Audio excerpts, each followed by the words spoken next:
Europe సమాజానికి సంబంధించి అంటే ఒక విచిత్రమైన పరిస్థితి ఏంటంటే ప్రస్తుతం ప్రపంచంలో 85 దేశాలు క్రైస్తవ దేశాలు అయితే 58 దేశాలు ముస్లిం దేశాలు.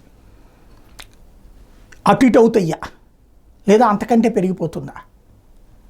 యూరప్ సమాజం ఏదైతే సుదీర్ఘకాలంగా క్రైస్తవ సమాజంగా ఉన్నటువంటి యూరప్ దేశాలలో అక్కడ ఉన్నటువంటి మానవతా విలువలు లేదంటే హ్యూమన్ రైట్స్ లేదా ఇతరత్ర అంశాల కారణంగా వాళ్ళు ఈ Bangladesh, Afghanistan, Syria, Iran, Iraq ఇట్లాంటి ముస్లిం దేశాల నుండి వచ్చిన వాళ్ళ ఆయా దేశాల్లో భారీ ఎత్తున చొరబాటుదారుల్ని శరణార్థులుగా అంగీకరిస్తే క్రమంగా అక్కడ ఇప్పటికీ ఒక మార్పు వచ్చేసింది.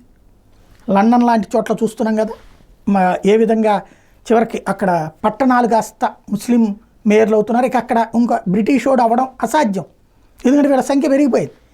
40% వీళ్ళు ఉన్నారు, అవతల వాళ్ళు 60% ఉన్నారు. 60% ఉన్నోళ్ళు 2 పార్టీలకు ఓట్లేస్తారు, రిపబ్లికన్స్ డెమోక్రాట్లా అన్నటువంటి తరహాలో.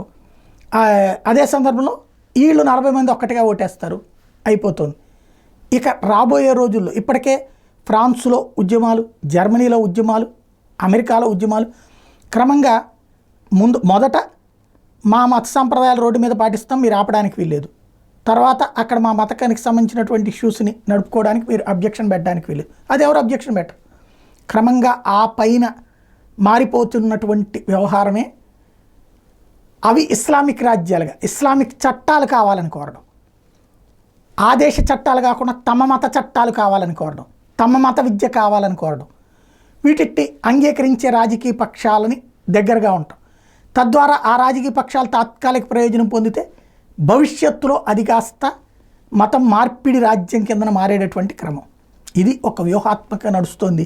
ఇద్దరి మధ్యలో ఎవరు నిలబడతారో చూడాలి.